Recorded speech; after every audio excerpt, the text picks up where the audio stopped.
I call it social business. Business to solve human problems without any intention of making money. If you can give away money, I said, why don't you just invest? Make it as a business. Business to solve the problem, like healthcare problem. Healthcare problem can be done in a way, sustainable way, so that you are not doing this health business to make money, but to solve the problem of the people. I raised this question in Corona time, saying all the vaccines that are coming out, this should be done in pharmaceutical companies as a social business, so that you cover your cost, but people get it cheap. So if you want to maximize your profit even on the vaccine, then your attention is very different. You make billions of dollars, but many people die on the way. I said, of course they will be interested. And how come? I said, yes, making money may be happiness. Making other people happy is a super happiness. You do it, you feel happy. This happiness that is matters. It's not about something else. So I said there's plenty of technology in the world, plenty of creative ideas in the world, but we're not using it for solving the problems of the people. All kinds of problems people suffer. So why don't you create businesses, like I mentioned, healthcare, education, technology, and many other things. One, I'm very happy, feel very relieved that the United Nations High Commissioner for Human Rights published just a report on Bangladesh, documenting everything I just said about the killing, about the disappearance of people, torture chambers, how students were shot by the police and army under the order of the Prime Minister. So they vividly recorded that. So we don't have to go and tell the public and the world that, look, we are saying that these are all fabricated.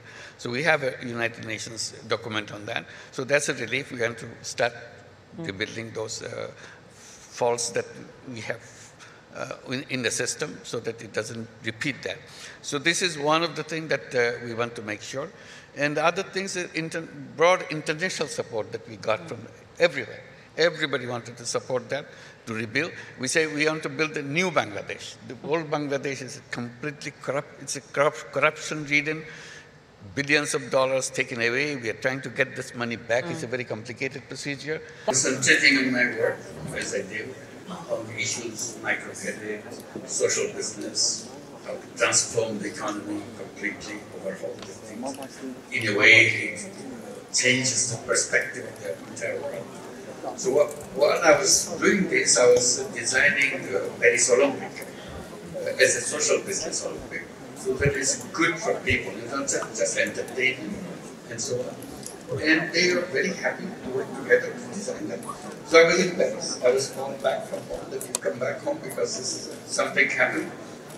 You have to take the responsibility. It wasn't just something that happened. The students had in the streets and they had demanded your return.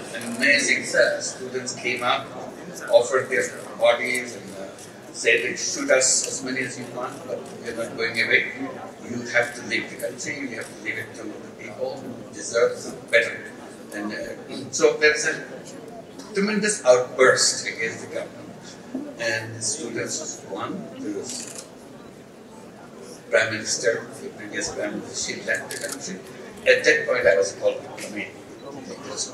That's how I got involved with that. When you have an earthquake, everything falls apart in God.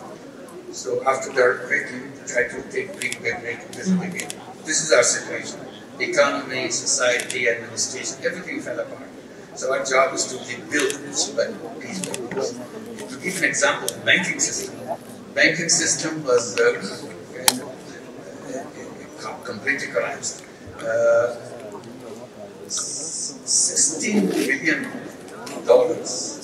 were taken away from the banking system. Stolen from the banking system.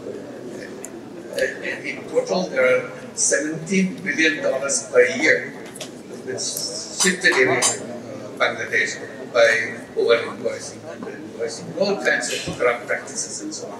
So the banking system is on the verge of collapse, our economy is on the verge of collapse, and we have to rebuild those things.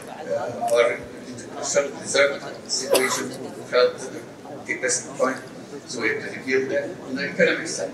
And people have to continue with life so they can survive with that. So economy is number one, and then we'll go into institutions, schooling, education, everything else.